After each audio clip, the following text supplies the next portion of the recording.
তাওহীদ উলুহিয়্যা, তাওহীদ আসমা ও সিফাত, এগুলোর প্রতি বিশ্বাস রাখতে হবে এবং এগুলোকে পরিপূর্ণতার সহিত বিশ্বনবী মুহাম্মদুর রাসূলুল্লাহ সাল্লাল্লাহু আলাইহি ওয়াসাল্লাম আমাদেরকে বলে দিয়ে গেলেন, এটাও বিশ্বাস রাখতে হবে। তারপরে দ্বিতীয় যেটা স্তম্ভ সেটা নামাজ। নামাজের ব্যাপারে আমি আলোচনা শুনলাম, নামাজের ব্যাপারে আলোচনা হলো। তারপরে রোজা, যেটার ব্যাপারে আমি আলোচনা করতে যাচ্ছি, সে মুসলমান। আজকে আমরা মুসলমান, আল্লাহ রাব্বুল আলামিনের বিধানে কোরআনের মধ্যে 12টি মাসের কথা বলা হয়েছে। বিশ্বনবী ওর পুরোটা নাম সুন্নাতের মধ্যে আমাদেরকে ঘোষণা করে দিলেন। তার মধ্যে 12টি মাসের মধ্যে শাবান মাস একটি, শাবান মাসের পরে রমজান মাস আসে, এই রমজান মাস আরেকটি।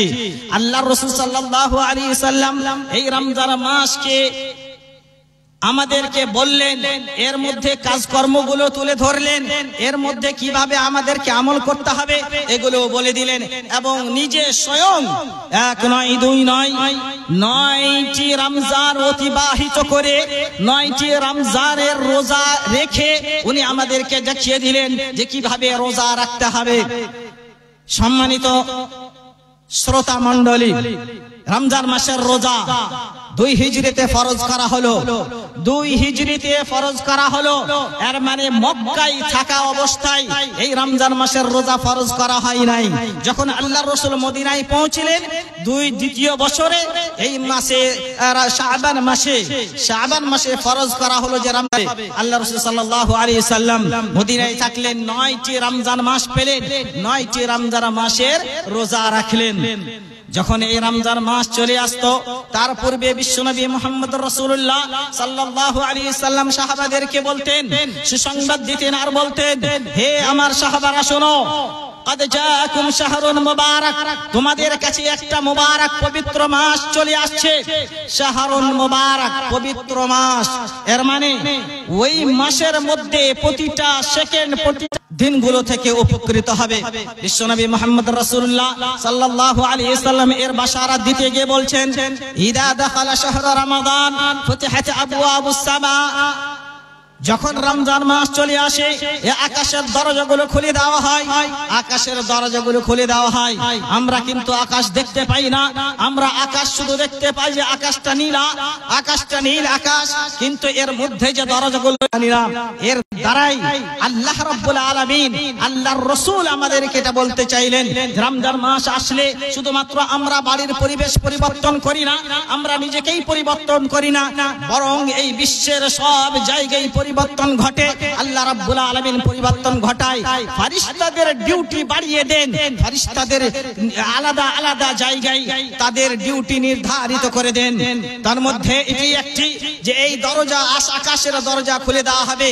এই যে আমরা আকাশ দেখতে পাই, এই আকাশ নিয়ে যারা গবেষণা করে, এই বায়ুমণ্ডল নিয়ে যারা গবেষণা করে, এই ভূমণ্ডল নিয়ে যারা গবেষণা করে, তারাও হাইরান রয়েছে এই আকাশের দরজা আবার কোথায়। কিন্তু আল্লাহর রাসূল বলছেন, ইদা দাখালা শাহরু রমাদান ফুতিহাত আবওয়াবুস সামা, এই আকাশের দরজাগুলো খুলে দেওয়া হয়। সত্যিকারী এই আকাশের দরজাগুলো খুলে দেওয়া হয়। প্রমাণ, আল্লাহর রাসূল সাল্লাল্লাহু আলাইহি ওয়াসাল্লাম যখন মেরাজে গেলেন, জিবরিল আলাইহিস সালামের সাথে যখন এই আকাশে পৌঁছলেন, ওই আকাশের দরজায় যারা নিযুক্ত ফেরেশতা তারা জিজ্ঞাসা করলেন, হে জিবরিল, তোমার সাথে কি আছে? বলছে মুহাম্মদ সাল্লাল্লাহু আলাইহি ওয়াসাল্লাম। এই কথা শুনে আকাশের দরজা খুলে দেওয়া হলো। আবার এই প্রথম আকাশ অতিক্রম করে দ্বিতীয় আকাশে চলে গেল। এই করতে করতে আল্লাহ রাব্বুল আলামিনের কাছে পৌঁছলেন। এর মানুষেরা, এই বারাকাত মাস, এই পবিত্র মাস যখন চলে আসে, তোমাদের জান্নাতে প্রবেশের পথ হালকা করে দেওয়ার জন্য আল্লাহ রাব্বুল আলামিন রহমতের সব দরজাগুলো খুলে দেন। এই রহমত কেউ যদি আমরা না পাই, তাহলে কিন্তু নিজ কর্মে আমরা জান্নাতে কখনো যেতে পারবো না। এই জন্য রহমতের দরজাটা আল্লাহ রাব্বুল আলামিন আমাদের জন্য খুলে দেন, উন্মুক্ত করে দেন। তারপরে কি, এই রহমত পেলেই আমরা জান্নাতে যাব। এর কারণ কি, কেন বন্ধ করে দেওয়া হয়, কেন জাহান্নামের দরজা খুলে দেওয়া হয় না? সম্মানিত উপস্থিতি, আল্লাহ রাব্বুল আলামিন আমাদের উপরে অতি করুণা করেন, অতি দয়াবান, দয়াশীল। আল্লাহ রাব্বুল আলামিন আমাদেরকে চান না যে আমরা জাহান্নামে যাই। এই জন্য এই রমজান মাসে ভালো আমল করে যেন আমরা সহজে জান্নাতে প্রবেশ করতে পারি, সেই জন্য আমাদের জন্য এই কাজগুলো আল্লাহ রাব্বুল আলামিন পরিবর্তনগুলো ঘটায়। আমরা যেন ভালোভাবে আমল করতে পারি এই রমজান মাসে। করেন করুণা করেন। তো আমাদের কর্তব্য কি হবে? আমাদের কর্তব্য হবে যে এই মাসটা পাওয়ার সাথে সাথে আমরা নিজ কর্মে ব্যস্ত হয়ে যাব আল্লাহকে খুশি করার জন্য। এর মধ্যে যেই আমলগুলো আল্লাহ রাব্বুল আলামিন করতে বলেছেন সেই আমলগুলো আমরা করতে আরম্ভ করে দিব। সম্মানিত উপস্থিতি, এই রমজান মাস আসার পূর্বে আল্লাহ রাসূল ঘোষণা করে দিতেন অগ্রিম মাগফিরাতের। বলছে মান সামা রমাদান ঈমানান ওয়া ইহতিসাবান, ঈমানের সহিত আপনাকে কাম করতে হবে। ঈমানের মানে কি? ঈমানের মানে হচ্ছে যে আপনি গুনাহ মুক্ত, বিদআত মুক্ত, শিরক মুক্ত আমল করবেন। ডাকাতিও করছেন, সুদও খাচ্ছেন, এই সমস্ত কাজগুলো করছেন গুনাহর, এর মানে আপনার রোজা কিন্তু কোনো কাজে আসবে না। রোজা আপনার কোনো কাজে আসবে না, শুধুমাত্র আপনার উপবাস থাকাই হবে। এর প্রমাণ অন্য একটি হাদিসের মধ্যে আল্লাহ রাসূল সাল্লাল্লাহু আলাইহি ওয়াসাল্লাম বলছেন মান লাম ইয়াদা কাওলা যুর ওয়াল আমালা বিহি ফালাইসা লিল্লাহি হাজাতুন আন ইয়াদা তাআমাহু ওয়া শারাবাহু। হে দুনিয়ার মানুষেরা, যারা মিথ্যা বলা এবং তার উপরে আমল করা এই রমজান মাসে না ছাড়ে, তার জন্য রোজা রাখা না রাখা সবই সমান। আল্লাহর কোনো প্রয়োজন নেই যে ওই মানুষটা এই রমজান মাসে সারাটা দিন উপবাস থাকবে, না খেয়ে থাকবে, এটা আল্লাহর কাছে কোনো প্রয়োজন নেই। যদি আপনি রোজা রাখেন তো আল্লাহর কি বৃদ্ধি হবে? আল্লাহ যে রুজিগুলো আমাদের দিচ্ছিলেন ওই রুজির ভান্ডারে আল্লাহর কিছু বেড়ে যাবে কি? কিছু বেড়ে যাবে? কিচ্ছুই বাড়বে না। যদি রোজা রাখেন ভালো করে তাহলে আপনার লাভ হবে, রাখেন তাহলে কিন্তু আপনারই ক্ষতি হবে। যে ফরজটা আল্লাহ রাব্বুল আলামিন আপনাকে দিয়েছেন এই ফরজটা আদা করলেন না, এর ফল হবেন এমনও হবে যে আপনি মুসলমান থেকে খারিজ হয়ে যাবেন। সম্মানিত উপস্থিতি, আমি বললাম ঈমানের সহিত ওয়াহতিসাবান, নেকির উদ্দেশ্যে, নেকির উদ্দেশ্যে আল্লাহর কাছ থেকে কিছু পাওয়ার জন্য। কি পাবেন? আল্লাহর কাছে পাবেন জান্নাত। এই জান্নাত এমন একটি জান্নাত যেই জান্নাতের দরজা দিয়ে শুধুমাত্র রোজাদারই প্রবেশ করবে। ইন্না ফিল জান্নাতি বাবান ইউকালু লাহু আর-স্পেশাল গেস্ট। কে স্পেশাল গেস্ট? আপনার মতো আমার মতো রোজাদার যারা, তারাই হবে স্পেশাল গেস্ট। ওই দরজা দিয়ে শুধুমাত্র আমরা রোজাদার ওরাই প্রবেশ করবে। ওরা প্রবেশ করার পরে আর কাউকে ওই গেট দিয়ে, ওই দরজা দিয়ে প্রবেশ করতে দেওয়া হবে না। অতএব এই রমজান মাসের রোজা রাখলে আমরা ওই স্পেশাল মেহমান স্বরূপ আমরা পরিচিত পাবো আল্লাহ রাব্বুল আলামিনের কাছে। সম্মানিত উপস্থিতি, আমি বললাম ইহতিসাবান, নেকি করতে হবে, নিয়ত ভালো করতে হবে। নিয়ত ভালো করা মানে বুঝলেন কি? আপনি রোজা রাখলেন আর মনে করছেন আমি সমাজ থেকে যেন আমাকে বয়কট না করে, সমাজের মানুষ যেন আমাকে ছিছা না করে, খারাপ না বলে, এই জন্য আমি রোজা রাখবো, এটা না। রোজা রাখবেন কিসের জন্য? যেই মতো বিশ্ব নবী মুহাম্মদ রাসূলুল্লাহ বলেছেন, আল্লাহ রাব্বুল আলামিন বলছেন আস-সাওমু লি ওয়া আনা আজজি বিহি, এই মানুষগুলো রোজা আমার জন্য রেখেছে, অতএব এর বদলা আমি স্বয়ং আল্লাহ রাব্বুল আলামিন দেব। রাখতে হবে, কোন মানুষের জন্য আপনাকে রাখতে হবে না। সম্মানিত উপস্থিতি, নিয়ত, নিয়তটা খুব গুরুত্বপূর্ণ জিনিস। নিয়ত রাখতে হবে। এই নিয়তের ব্যাপারে তিনটি জিনিস মনে রাখবেন। নিয়তের সম্পর্ক অন্তরের সাথে, মুখের সাথে নয়। নিয়তের সম্পর্ক মুখের সাথে নয়, অন্তরের সাথে। শুধুমাত্র একটি জায়গা এই শরীয়তের মধ্যে রয়েছে যে অন্তরের সাথে সাথে মুখে উচ্চারণ করে আপনাকে নিয়ত করতে হবে। এরপরে কোনো এমন জায়গায় কোনো দলিল পাওয়া যায় না যে আপনি মুখে উচ্চারণ করে নিয়ত করবেন। কি? রমজান মাস আসছে, আমি রোজা রাখবো, অন্তরে আপনি গেঁথে নিলেন আমাকে রোজা রাখতে হবে, দেওয়া হয়েছে। আপনি যদি বলেন যে আমি এই মতো নিয়ত করব, নাওয়াইতু আন আসুমা গাদান, আমি কালকের রোজা রাখবো, তো এই ধরনের মুখে উচ্চারণ করা, নিয়ত করা, এটা সরাসরি বিদআত, এটা শরীয়ত পরিপন্থী। কোন মানুষ যদি এই রকম নিয়ত করে তাহলে তার রোজা নষ্ট হয়ে যাবে, তার রোজা কোনো কাজে আসবে না। কেন কাজে আসবে না? আমি আপনারে বুঝাই। নাওয়াইতু আন আসুমা গাদান, আমি নিয়ত করলাম যে কালকের রোজা রাখবো। কালকের আরবি ভাষা গাদান বলা হয় কালকে। আর আপনারা জানেন যে যখন আমরা প্রথম তারাবি পড়ি, কখন পড়ি ভাই? যখন সূর্য ডুবে যায় মাগরিবের নামাজ পড়ি, তারপরে এশার নামাজ পরে আমরা তারাবি শুরু করি। এর মানে রমজান মাস শুরু হয়ে গেছে। সূর্য অস্ত যাওয়ার সাথে সাথে চন্দ্র আমরা পশ্চিম আকাশে দেখতে পাই, এর মানে রমজান মাস শুরু হয়ে গেছে, দিন শুরু হয়ে গেছে। আরবি মাস অনুযায়ী, আরবি দিন অনুযায়ী দিন শুরু হয় সূর্য ডুবা থেকে, আবার দিন শেষ হয় সূর্য অস্ত যাওয়া থেকে। আবার আসি, আপনি এই নিয়তটা কখন কালকে রোজা রাখবো বা এই রমজান মাসে আমরা রোজা রাখবো, এই ব্যাপারে আরেকটা কথা মনে রাখবেন যে আপনাকে নিয়ত করতে হবে প্রতিদিন। প্রতিদিন নিয়ত করা এটা সবথেকে উত্তম পদ্ধতি। আল্লাহ রাসূল বলছেন, মান লাম ইউবাইয়িতুস সিয়ামা ক্বাবলা আল ফাজরি ফালা সিয়ামা লাহ। ফজরের পূর্বে যে মানুষটা রোজার নিয়ত না করেছে তার রোজা হবে না। আপনি ফজরের নামাজ পড়লেন, তারপরে বললেন আমি রোজার নিয়ত করে নিলাম, আপনার রোজা হবে না। এই রোজা হবে 1 কিলোমিটার 2 কিলোমিটার হেঁটে আসলেন বাড়িতে, স্ত্রীকে জিজ্ঞাসা করছে কিছু খাবার তৈরি করেছো, বলছে না, তাহলে কিছু করনি তো আমি রোজা রেখে নিলাম আর আজকে অফিস চলে গেলাম, আপনার রোজা হয়ে যাবে। কিন্তু ফরজের ক্ষেত্রে রমজান মাসের এই রোজাটা এই মতো হবে না। আপনাকে ফজরের পূর্বে আপনাকে নিয়ত করতেই হবে, নিয়ত করতে হবে। এই নিয়তটা আপনি ডেলি করবেন, এটা উত্তম। দ্বিতীয় আরেকটা মত, যে যদি রমজানের শুরু দিনে আপনি রোজা নিয়ত করলেন যে পুরোটা মাস আমি নিয়ত করলাম যে পুরোটা মাস আমি রোজা রাখবো, আল্লাহ বাঁচিয়ে রাখলে, তাহলে আপনার নিয়ত যথেষ্ট হয়ে গেল। আপনাকে ডেলি ডেলি আর নিয়তের তাজদীদ করতে হবে না। কিন্তু করতে হবে কোন সময়? আপনি সফরে গেলেন, রোজা ছেড়ে দিলেন, বা অসুস্থ হলেন, আপনি রোজা ছেড়ে দিলেন, আবার সুস্থ হওয়ার পরে রোজা শুরু করলেন, এর মানে আবার আপনাকে নিয়ত করতে হবে, অন্তরে সংকল্প করতে হবে যে আমি আবার পুনরায় এই রোজা রাখতে আরম্ভ করলাম। সম্মানিত উপস্থিতি, মনে রাখবেন, কোন মানুষ যদি অন্তর ছাড়া মুখে উচ্চারণ করে তাহলে সে আল্লাহর রাসূলের পরিপন্থী আমল করলো। আল্লাহর রাসূল বলছেন ইন্নামাল আ'মালু বিন্নিয়াত, কিন্তু অন্য জায়গায় বলছেন মান আমিলা আমালান লাইসা আলাইহি আমরুনা ফাহুয়া রাদ্দুন। আমি যেই পথ আমি দিই নাই, যেই দোয়া আমি শিখাই নাই, যেই মতো আমি তরিকা তোমাদেরকে দিই নাই, ওই তরিকা তোমরা অবলম্বন করলে তোমাদের ওই আমল গ্রহণযোগ্য আল্লাহর কাছে হবে না। সম্মানিত উপস্থিতি, আমি হাদিস শোনালাম, মান সামা রমাদানা ঈমানান ওয়া ইহতিসাবান গুফিরা লাহু মা তাকদ্দামা মিন যামবিহি। বিগত জীবনের গুনাহ maaf হয়ে যাবে। এর মানে এই রমজান মাসের রোজা আমরা কিসের জন্য রাখবো? মাগফিরাতের জন্য, তাই না? গুনাহ মোচনের জন্য রাখবো, আল্লাহর নৈকট্য লাভের জন্য রাখবো, এটাই তো, এটাই আমাদের উদ্দেশ্য।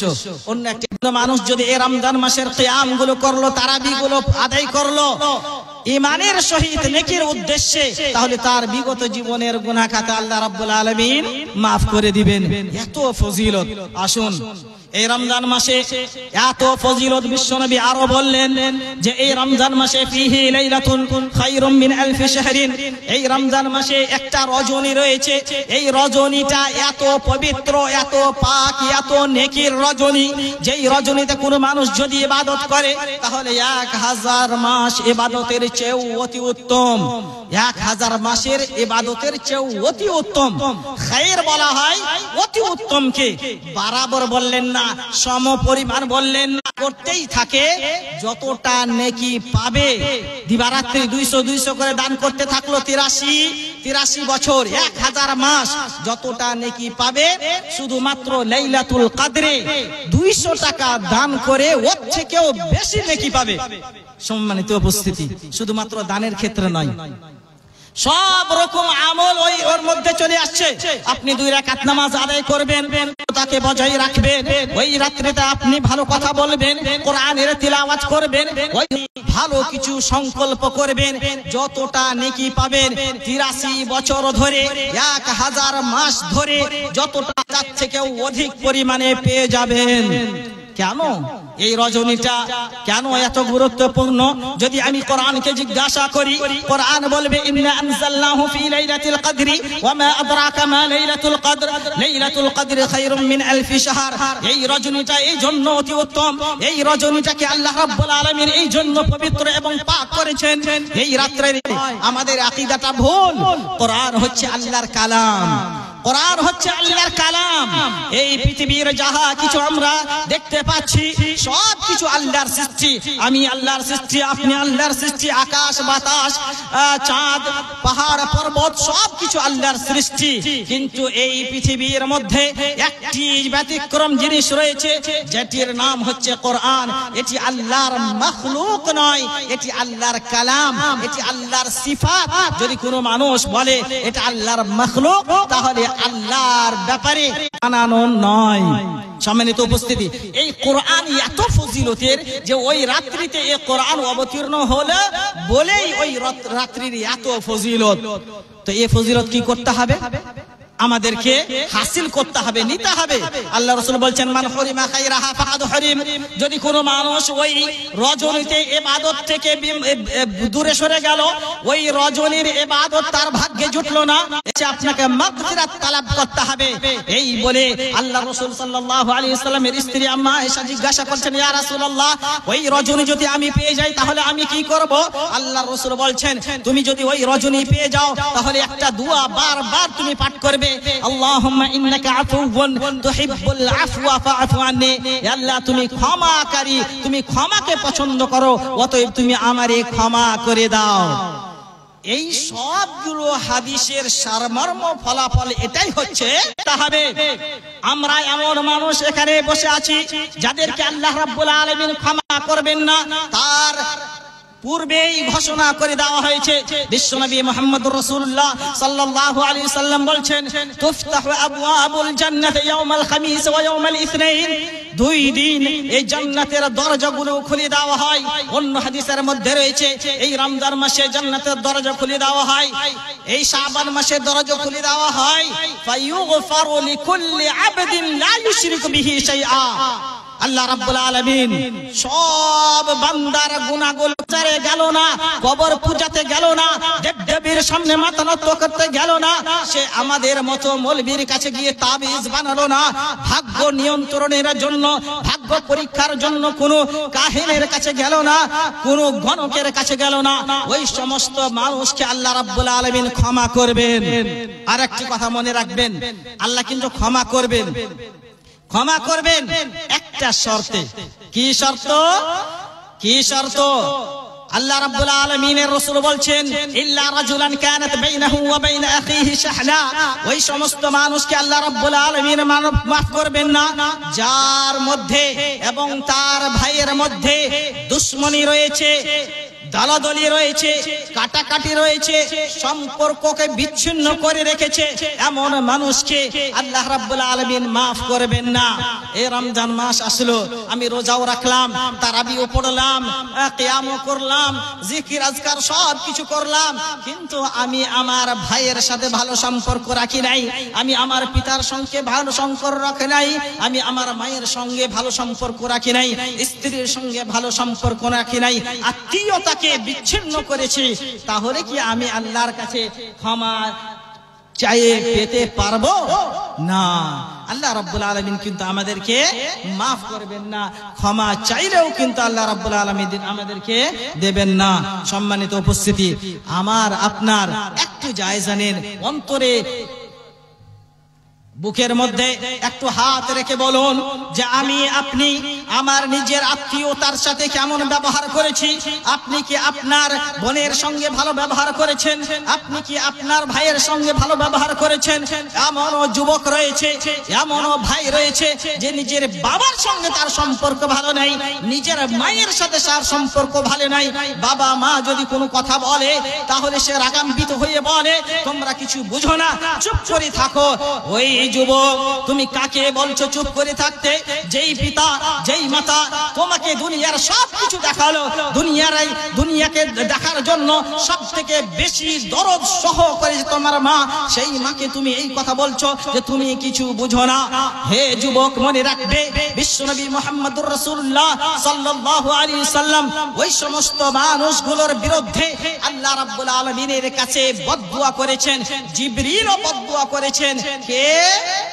একদা বিশ্বনবী মুহাম্মদ রাসূলুল্লাহ সাল্লাল্লাহু আলাইহি সাল্লাম মিহরাবে উঠতেছিলেন, হঠাৎ আমিন আমিন আমিন এই তিনটি শব্দ বললেন। সাহাবায়ে কেরাম এর আগে কখনো এই মতো শব্দ শুনেন নাই। হতভম্ব হয়ে গিয়ে বললেন, ইয়া রাসূলুল্লাহ, আপনি এই শব্দগুলো এর পূর্বে কখনো বলেন? আমি আমিন বললাম। কিসের জন্য আমিন বলতে বললেন ইয়া রাসূলুল্লাহ? উনি বলছেন এই জন্য আমিন বলতে বললেন যে মান আদরাকা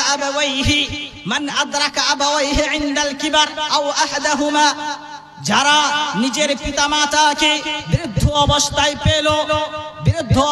পেল কিংবা উভয়ের মধ্যে কোনো একজনকে পেল, বাবাকে পেল বা মাকে পেল, ফালাম ইউদখিলাহুল জান্নাহ, আর ওই পিতা মাতার সেবা যত্ন করে সে জান্নাতি হতে পারলো না, নিজের গুনাহগুলোকে আল্লাহর কাছে মোচন করিয়ে নিতে পারলো না, সে জান্নাতের হকদার হতে পারলো না, বা'দাহুল্লাহু ফিন্নার, আল্লাহ যেন তাকে জাহান্নামে নিক্ষেপ করে, জাহান্নামের তলদশায় তাকে ফেলে দেয়।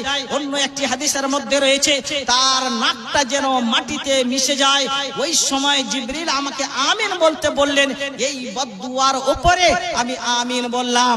বুঝতে পারা গেল আল্লাহর রাসূলের সাথে জিবরিলও বদদুয়া করলেন, আর আল্লাহ রাসূল মোহর লাগিয়ে দিলেন যে এটা আল্লাহ তুমি কবুল করে নাও।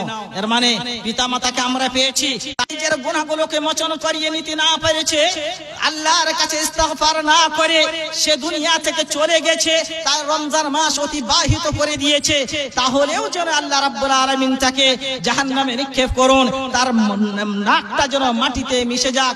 আপনি বলুন আমিন। আমি বললাম আমিন।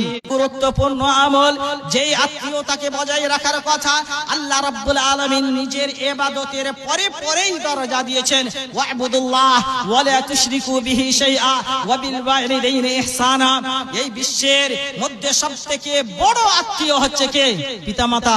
কিন্তু দুর্ভাগ্যের বিষয়, পিতামাতা এখন 4 নম্বরে চলে এসেছে। পিতামাতা 4 নম্বরে। প্রথমে কে এসেছে? নিজের স্ত্রী, তারপরে কে? স্ত্রীর পিতামাতা, তারপরে কে? ছেলে মেয়ে, তারপরে কে?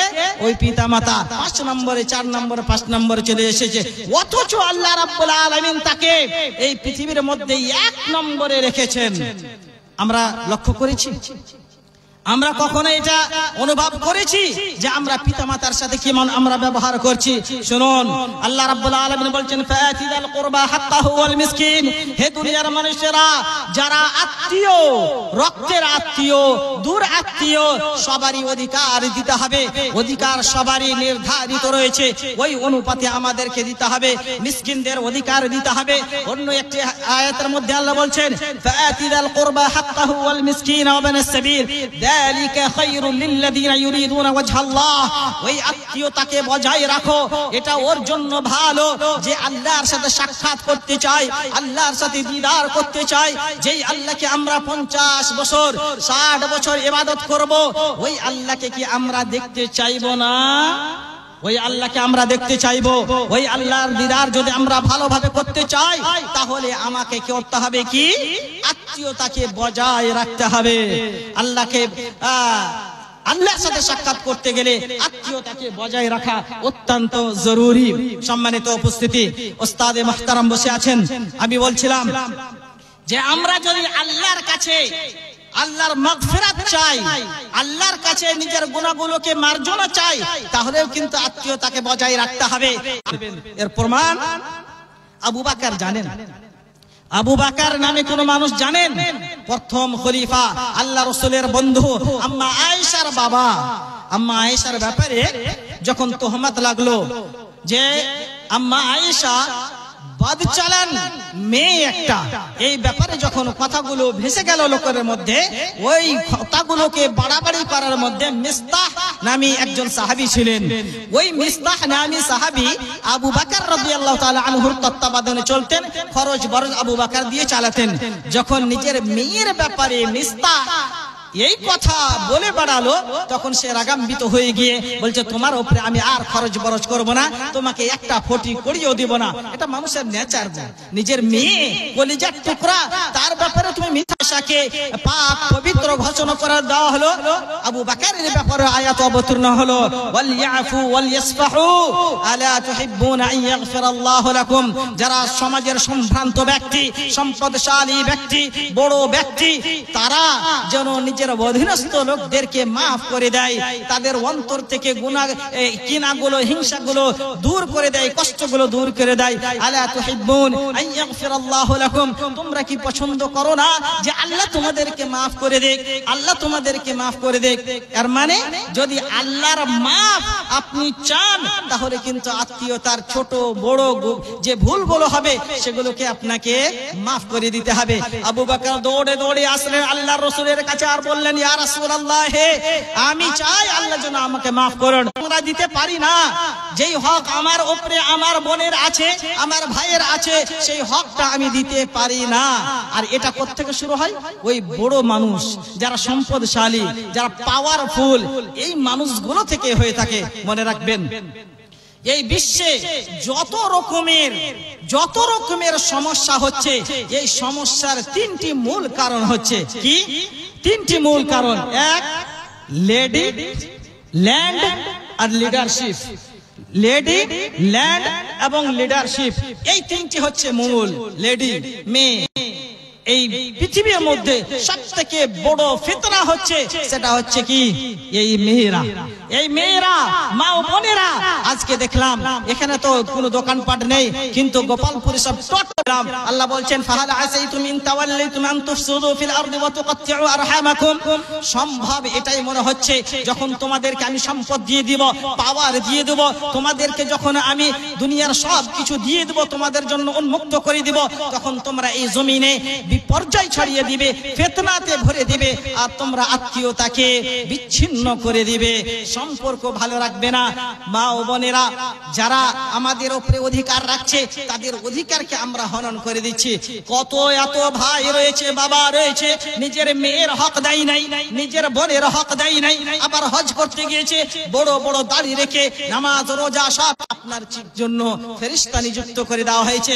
আল্লাহ বলছেন, উনদুরহা দাইনে, এই ভাই এবং বোনের মধ্যে যারা দেখো, হাত্তা ইয়াস্তালিহা, তারা সম্পর্কটাকে আবার পুনরায় জড়িয়ে দিয়েছে কিনা, ওর জমি তাকে দেয়নি, ওই জমিটা ফিরিয়ে দিয়েছে কিনা, ওই সম্ভ্রান্ত ব্যক্তি ওই গরিবের উপরে অত্যাচার করেছিল, অন্যায় করেছিল, ওই পড়োশীর উপরে অন্যায় অত্যাচার করেছিল, তারা একে অপরে মিল হয়ে গেছে। আমাদের বর্তমান পরিস্থিতিতে এই জমির জন্য আমরা সব কিছু ভুলে যাই, অন্ধ হয়ে যাই। নিজের বাবাও চিনি না, বাপেরও চিনি না, নিজের মাও চিনি না, বোনেও চিনি না, ভাইরে চিনি না, এই জমির জন্য সব কিছু করি।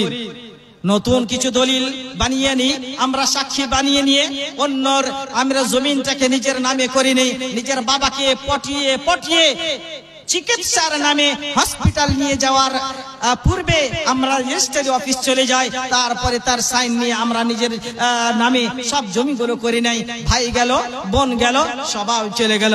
কিন্তু এটা দুর্ভাগ্যের বিষয়, এটা আপনার জন্য আমার জন্য দুর্ভাগ্যের বিষয়, ওই বোনের জন্য দুর্ভাগ্যের বিষয় নয়। কারণ তার হক আছে, কিয়ামতের দিন হলেও সে ওই হক নেবে, আপনাকে ছাড়বে না।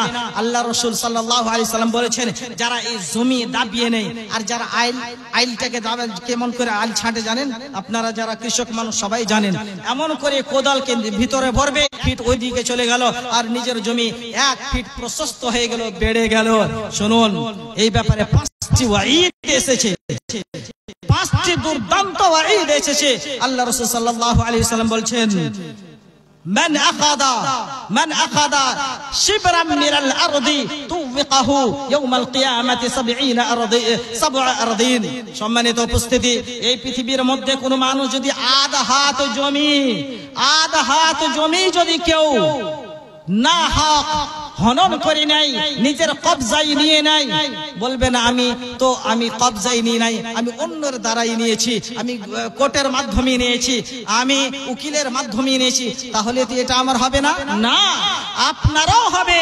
আল্লাহ রাসূল সাল্লাল্লাহু আলাইহি সাল্লামের উপরে যেই বাণী অবতীর্ণ হয়েছে, আল্লাহ রাব্বুল আলামিন বলছেন, ওয়ালা তাকুলু আমওয়ালাকুম বাইনাকুম বিল বাতিল ওয়া তুদলু বিহা ইলাল হুকাম। ওই জজের কাছে গিয়ে আপনি ঘুষ দিলেন, ওই রেজিস্ট্রি অফিসে গিয়ে আপনি ঘুষ দিলেন, ওই ওকিলকে ঘুষ দিয়ে আপনি জাল কাগজ বানিয়ে নিজের জমি নিজের নামে করে নিলেন। লিতাকুলু ফারিকাম মিন আমওয়ালিন নাস বিল ইসম। মনে রাখবেন, এটা গুনাহ, আল্লাহ নিষেধ করেছেন, এটা কবিরা গুনাহ। আর একটা কি, আপনি বলবেন অল্প কিছু নিয়েছি। আল্লাহ রাসূল বলছেন মান আখাযা শাইআম মিনাল আরদি খুসিফা বিহি, জমিনে ধসিয়ে দেওয়া হবে, আপনাকে নিচে ধসিয়ে দেওয়া হবে 7 তাবক জমিন। এই জমিন কত বড় আছে জানেন জি? আপনি পাইপ মেশিন দিয়ে ফুটা করে যান আপনি শেষ পাবেন না। এই মতো 7টা তবক জমিন আছে, 7 তবক নিচে আপনাকে ধসিয়ে দেওয়া হবে। দুইটা হলো, এক আপনার গলায় বেঁধে দেওয়া হবে, আর একটা কি জমিনে ধসিয়ে দেওয়া হবে। আর একটা ওয়াঈদ আল্লাহ রাসূল বলছেন আইয়ুমা রাজুল যালামা শিবরাম মিনাল আরদি, কোন মানুষ হোক না কেন, ये মৌলভী সাহেব হোক, ইমাম সাহেব হোক, নেতা হোক, পণ্ডিত হোক, এমএলএ হোক, আল্লাহ রাব্বুল আলামিন ওই মানুষটাকে মুকাল্লাফ করবেন কিয়ামতের দিন যে তুমি কোদালি নিয়ে এসো। তোমার জমিনের খুব দরকার ছিল না, তুমি কোদালি নিয়ে এসো। কোদালি নিয়ে আসা হবে আর বলবে তুমি খুঁড়তে থাকো, এই জমিনকে খুঁড়তে থাকো। এই 7 তাবক জমিনকে আপনাকে খুঁড়াতে বাধ্য করবে। আপনি পারবেন জি? আর এই বিমারিটা, এই ক্যান্সারটা আমাদের এই মুসলিম সমাজে সবথেকে বেশি পরিমাণে দেখা যায়। সম্মানিত উপস্থিতি, যদি এটা না পারেন তাহলে আপনাকে আজকেই ছাড়তে হবে। আর একটা কি, আল্লাহ রাসূল সাল্লাল্লাহু আলাইহি সাল্লাম বলেছেন লাআনাল্লাহ মান গায়্যারা মানারাল আরদি, যে জমিনের যে কি বলে আইনগুলো আছে, নিশানিগুলো আছে, চিহ্নগুলো আছে, সেগুলোকে যে পরিবর্তন করবে, আল্লাহ রাব্বুল আলামিন তার উপরে লানাত করেছেন। সে অভিশপ্ত মানুষ। কেমন করে? এই জমিনের আইলগুলো আমরা এই 10 কাঠা 5 কাঠা জমিন নিয়ে আইল বানিয়ে দিই, জাহান্নাম থেকে কাছাকাছি হবে এবং জান্নাত থেকে সে দূরবর্তী হয়ে যাবে। সম্মানিত উপস্থিতি, আর একটু কয়েকটা কথা বলে আমি শেষ করব। আমি বলছিলাম এই রোজার মাস আসছে, মাগফিরাতের মাস, আল্লাহর কাছে ক্ষমা চাইতে হবে, এটাই শেষ কথা। যদি ক্ষমা পেয়ে যান তাহলে জান্নাত পেয়ে যাবেন, জাহান্নাম থেকে মুক্তি পেয়ে যাবেন, এটাই শেষ কথা। কিন্তু আপনি এই জমির কারণে আপনি আত্মীয়তাকে বিচ্ছিন্ন করে রেখেছেন, তার সঙ্গে সম্পর্ক ভালো রাখেন নাই, আর খুব বড় বড় রোজার ইফতারি পার্টি দিয়েছেন, হাজার হাজার মানুষ, 5টা 7টা গরু জবাই করে আপনি মানুষকে দাওয়াত করেছেন, আপনার কিঞ্চিত পরিমাণে কোনো কাজ আসবে না। কারণ লা ইয়াদখুলুল জান্নাতা কাতিউন, যে সম্পর্ককে বিচ্ছিন্নকারী মানুষ ওই জান্নাতে কখনো কাতিউ রাহমিন, ওই কাতিউ রাহম যে রয়েছে তারকে আল্লাহ রাব্বুল আলামিন মাফ করবেন না, আর তার আমলগুলোকে কবুল করবেন না। হাদিসের মধ্যে বিশ্বনবী বলেছেন লা ইউকবালু আমালু কাতিউ রাহিমিন, যারা সম্পর্কে বিচ্ছিন্নকারী তাদের আমলগুলোকে কবুল করা হবে না। অতএব মনে রাখবেন, যদি আমরা আল্লাহর কাছে মাগফিরাত চাই, নাজাত চাই, পরিত্রাণ চাই, জান্নাত চাই, তাহলে কিন্তু আমাদেরকে সম্পর্ককে বজায় রাখতে হবে। যারাই জমি খেয়ে আছেন, যারাই টাকা খেয়ে আছেন অন্যায় ভাবে, তারা আজকেই এই রোজার মাস আসার পূর্বেই তওবা করুন, তার কাছে ক্ষমা চেয়ে নিন, না হলে আমাদের এই রমজান মাসের কোনো ফসল ফলবে না। আমরা ধান লাগাই, ভুট্টা লাগাই, সবকিছু লাগাই, জমিন চাষবাস করে ওই আগাছাগুলো, ঘাসগুলো সবগুলোকে উঠিয়ে দিই যাতে করে ফসলটা ভালোভাবে হয়। তো এই রমজান মাসের ফসল যদি আমরা ভালোভাবে ফলন করতে চাই, তাহলে আমাদেরকে অন্তরটাকে পরিষ্কার করতে হবে, তাসফিয়াতুল কলব, অন্তর পরিষ্কার করতে হবে হিংসা থেকে, বিদ্বেষ থেকে, হানাহানি থেকে, অন্যায় থেকে, জুলম থেকে, শিরক থেকে, বিদআত থেকে। তাহলে আমরা সুন্দরভাবে আল্লাহর আমলগুলো করতে পারবো রাসূলের পদ্ধতিতে, তাহলে আমরা জান্নাতবাসী হব, জাহান্নাম থেকে মুক্তি পাবো। আল্লাহ রাব্বুল আলামিনের কাছে দোয়া যে আল্লাহ তুমি আমাদেরকে মাফ করে দাও, আল্লাহ তুমি আমাদের মধ্যে যা হিংসা, বিদ্বেষ, আল্লাহ যারা আমাদের মধ্যে অসুস্থ আছে তাদেরকে সুস্থতা দান করো, যারা আমাদের মধ্যে কমজোর ঈমানের আছে তাদের ঈমানকে মজবুত করে দাও। এই রমজান মাস আমাদের ভাগ্যে করে দাও, এই রমজান মাস আমাদের জন্য উপকারী বানিয়ে দাও। আল্লাহ তুমি আমাদের জন্য অপকারী বানায়ো না। আল্লাহ আমাদেরকে সকলকে সায়েম, কায়েম এবং কিয়াম করনে ওয়ালা বানিয়ে দাও। আল্লাহুম্মা আমিন। ওয়া সাল্লাল্লাহু আলা নাবিয়্যিনা মুহাম্মদ ওয়া আলা আলিহি ওয়া সাহবিহি আজমাইন। আসসালামু আলাইকুম ওয়া রাহমাতুল্লাহি ওয়া বারাকাতুহু।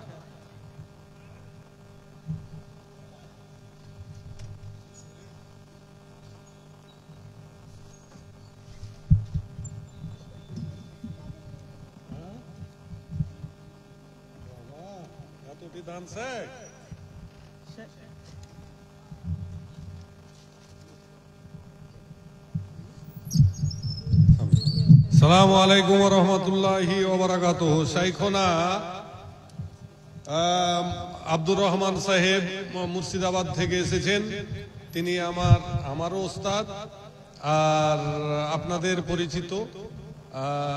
আর ব্যাখ্যা করার কিছু ব্যাপার নাই, রাত হতে যাচ্ছে। আসেন মাওলানা।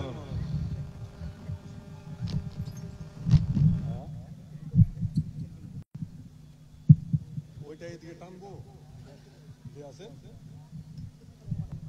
দড়ি খালি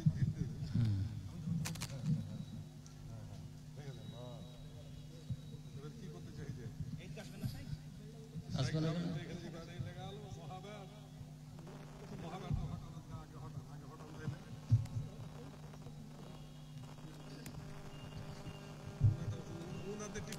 আগে থেকে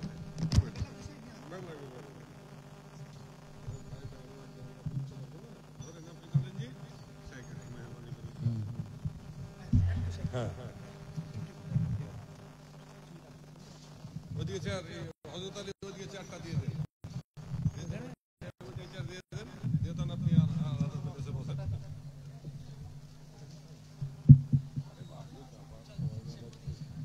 হ্যাঁ এবার হলো আগে আগে আগে বাবুজি বাবুজি বাবুজি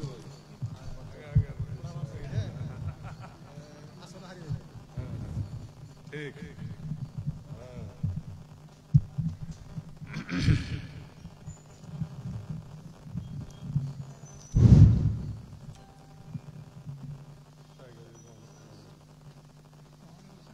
السلام عليكم ورحمة الله وبركاته।